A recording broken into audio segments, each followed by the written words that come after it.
नमस्कार, मैं रवि प्रकाश बन्नू आपको कक्षा 10 के गणित को समझाने आया हूँ। कक्षा 10 के गणित को जानने से पहले कुछ बेसिक कॉन्सेप्ट जानना आपके लिए बहुत ज़रूरी है। उसमें महत्वपूर्ण कुछ परिभाषाएं हैं। चैप्टर 1 को हल करने से पहले आपको जानना बहुत ज़रूरी है, जिसके माध्यम से आप चैप्टर 1 आसानी से हल कर सकते हैं। तो सबसे पहले पहली परिभाषा आती है प्राकृत संख्या।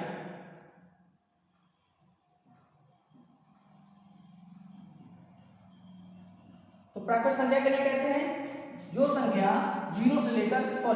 जो संख्या 1 से लेकर अनंत तक जाती है। 1 2 3 4 डॉट डॉट डॉट इंफिनिट तक, यानी वे संख्याएं जो 1 से लेकर अनंत तक जाती हैं प्राकृत संख्या कहलाती हैं।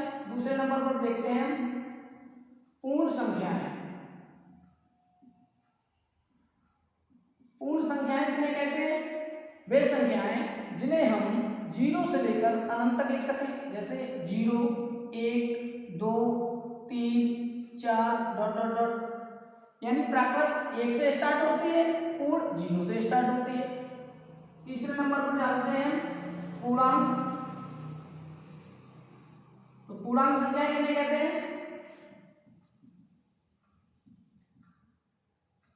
वे संख्याएं जिन्हें हम ऋणात्मक तथा धनात्मक रूप में लिख सकें, जैसे 0 1 2 3 डॉट डॉट डॉट इंफिनिट तक, और ये -1 -2 -3 डॉट डॉट डॉट इंफिनिट तक। ठीक है, तो ऋणात्मक तथा धनात्मक संख्याओं का समूह क्या कहलाता है? पूर्णांक। इधर वाली सब ऋणात्मक पूर्णांक, इधर वाली सब धनात्मक पूर्णांक। 0 ना ही धनात्मक ना ही ऋणात्मक। ठीक है, अब बात करते हैं अगली पूर्णांक के बाद नंबर 4 पे परिमेय संख्या की। परिमेय संख्याएं, तो परिमेय संख्या में लिखेंगे वे संख्याएं जिन्हें हम p/q के रूप में लिख सकें,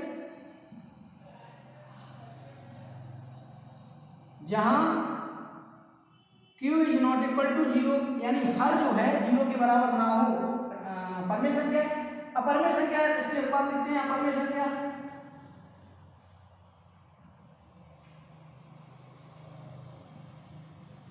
जिसे हम p/q के रूप में ना लिख सकें, उन्हें क्या कहते हैं? अपरिमेय संख्या। ठीक है, अब इसके बाद अगली पांच परिभाषाओं के बाद छठी परिभाषा आती है। हम पढ़ चुके हैं अपरिमेय संख्याओं का।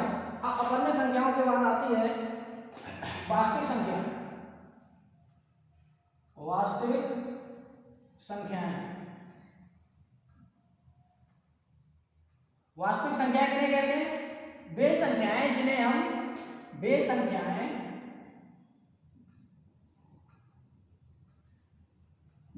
हम परिमेय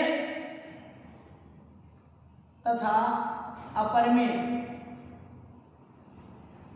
संख्याओं के रूप में लिख सकें।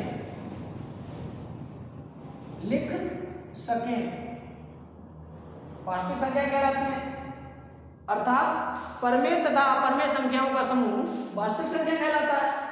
अब इन परिभाषाओं की जानने के बाद अब आपके लिए कुछ और महत्वपूर्ण परिभाषाएं हैं, जैसे भाज्य संख्या। भाज्य संख्या, तो भाज्य संख्या की परिभाषा है जो संख्या स्वयं से, एक से तथा अन्य किसी से विभाजित हो, वह भाज्य संख्या कहलाती है। देखिए, पहले परिभाषा लिखते हैं, फिर एग्जाम्पल भी बताएंगे आपको। लिखेंगे जो, यानी वह संख्या जो स्वयं से, एक से तथा किसी अन्य संख्या से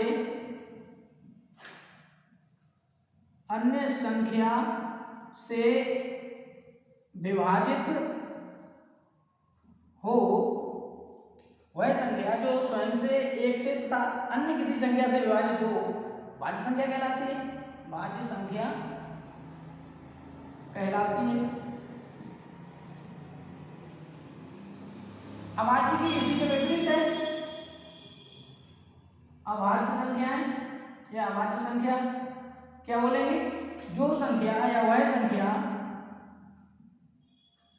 जो स्वयं से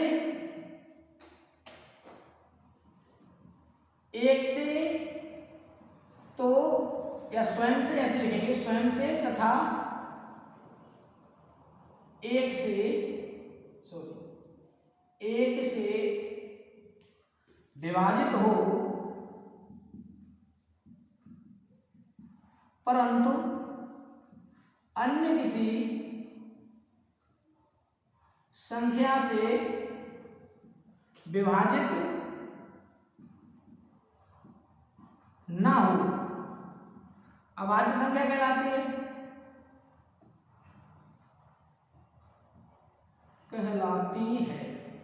ठीक है। भाज्य संख्या की परिभाषा के बाद कुछ एग्जाम्पल लिखना चाहें तो एग्जाम्पल भी लिख सकते हैं इसका भाज्य का, जैसे 4, 6, 10, 9, 15 ये सब कौन सी संख्या है? भाज्य संख्या। अब आज की परिभाषाओं के बाद अगर एग्जाम्पल लिखना चाहें जैसे 5, 2, 3, 7 भाज्य हो गई। उसके बाद अब नोट डाल के लिखेंगे एक ना ही भाज्य है और ना ही अभाज्य है। ठीक है। एक संख्या जो है वो ना भाज्य है ना अभाज्य, ना तो भाज्य के पक्ष में ना अभाज्य के पक्ष में। ठीक है। अब इन परिभाषाओं को जानने के बाद आपको चूंकि चैप्टर नंबर 1 में आपके गुणनखंड दिए हुए हैं इसलिए उनको हल करने के लिए आपको विभाज्यता के नियम पढ़ना बहुत ही अत्यावश्यक है। इसलिए आप उन्हें भी पढ़ें। उन्हें हम बता रहे हैं अभी हाल के ही विभाज्यता के नियम हेडिंग बनाएंगे नहीं, विभाज्यता के नियम हेडिंग बनाइएगा विभाज्यता के नियम। इसमें सब हेडिंग बनेगी पहली 2 की विभाज्यता। तो 2 की विभाज्यता क्या कहलाएगी? लिखेंगे जो संख्या यानी जिस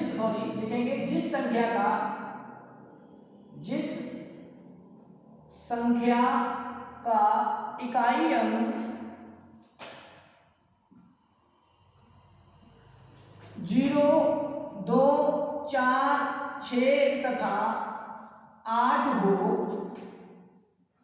वह संख्या 2 से पूर्णतः विभाजित होगी। जैसे एग्जाम्पल में लिखिए 490 इकाई अंक क्या है इसमें? 0। 220 इकाई अंक क्या है? 0। 22 इकाई अंक क्या है? 2। 26 इकाई अंक क्या है? 6। 28 इकाई अंक क्या है? 6। 8 यानी जिस संख्या का इकाई अंक 0, 2, 4, 6, 8 हो वह संख्या 2 की विभाज्यता करेगी। ठीक है।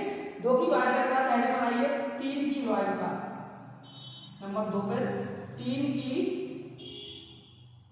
विभाज्यता लिखेंगे जिस संख्या का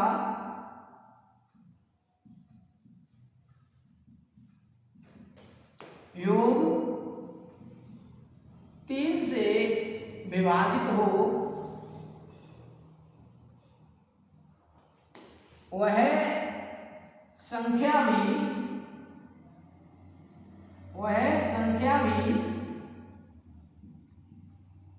3 से विभाजित होगी।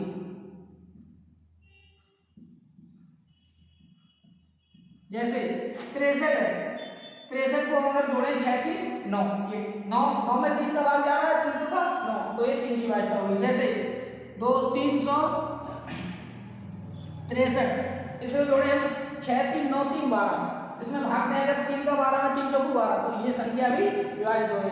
क्या बोलेंगे, जिस संख्या का योग 3 से विभाजित हो वह संख्या भी 3 से विभाजित होगी। ठीक है, ये एग्जांपल हो गया इसके। अब इसके बाद नंबर तीसरा डालेंगे हम 5 की विभाज्यता।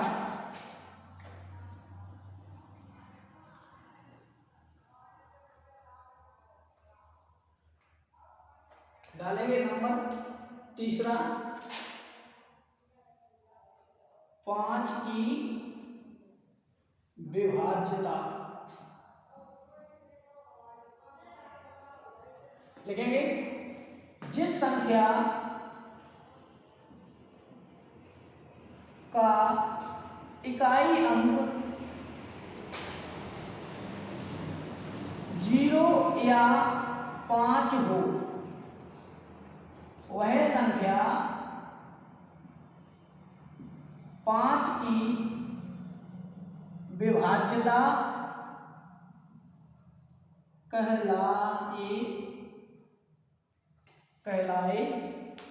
कहलाएगी। ठीक है, एग्जाम्पल इसका भी लिख लीजिए। लिखेंगे जैसे 50 इकाई अंक क्या है, 0, 55, 45, यानी जिस संख्या का इकाई अंक 0 या 5 हो वह संख्या 5 की विभाज्यता कहलाएगी। अब हेडिंग बनाइए 7 की विभाज्यता। नंबर 4 7 की विभाज्यता।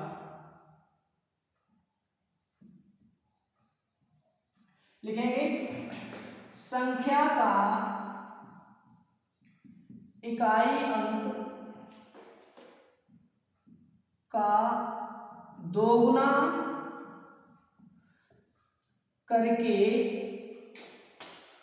बाकी बची संख्या से घटाने पर प्राप्त संख्या 0 या 7 से विभाजित, यहां पे लिखेंगे प्राप्त संख्या 0 आए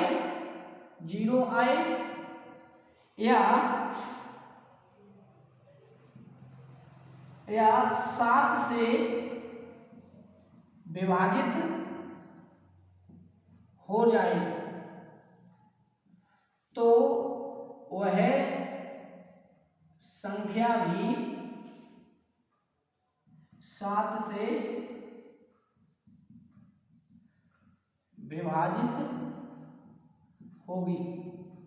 ठीक, एग्जाम्पल अगर देखें इसका तो 343 अगर हमने लिखा तो इधर समझिए 343 अगर हमने लिया, 343 क्या बोल रहा है, संख्या का इकाई कितना 3 का दोगुना करके, दोगुना इसका किया कितना 6, बाकी बची संख्या, बाकी कितनी संख्या बच रही 34, तो 34 में से अगर हम 6 घटाएंगे, 34 में से अगर हम 6 घटाएंगे तो कितना बचेगा हमारे पास 28। बोल रहा है प्राप्त घटाने पर प्राप्त संख्या 0 आए या 7 से विभाजित हो जाए। तो प्राप्त संख्या देखिए 0 का आएगी, 7 से विभाजित हो रही है, 7 से काट देंगे तो 7 एकड़ 7 चौको 28, 4 बार जाना 7 से विभाजित हो जाए तो वह संख्या भी 7 से विभाजित हो जाएगी। ठीक है, अब इसके बाद हम 11 की विभाज्यता पढ़ते हैं।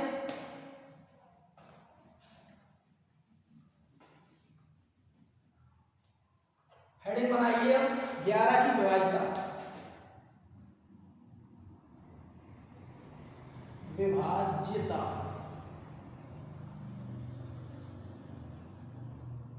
लिखेंगे संख्या के सम स्थानों का योग तथा संख्या के विषम स्थानों का योग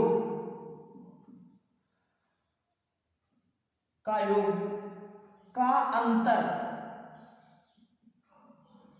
0 या 11 से विभाजित हो, या 0 आए, यहाँ पे फिर लिखेंगे अंतर 0 आए या 11 से पूर्णतः विभाजित हो, तो वह संख्या 11 की विभाजिता कहलाएगी। जैसे एग्जाम्पल लिखिए, 121 है, क्या बोल रहा है, संख्या के सम स्थानों का योग। सम स्थान पर कितना है, देखिए 1 2 3 3 अंक कैसे, तो सम स्थान पहला विषम दूसरा सम, तो दूसरा स्थान है, सम स्थानों का योग 2 है और विषम स्थानों का योग 1 और 1 2 में से हो जाएगा कितना आएगा 0, तो इसका बोल लेंगे हम 121 कैसे है 11 की व्यवस्था।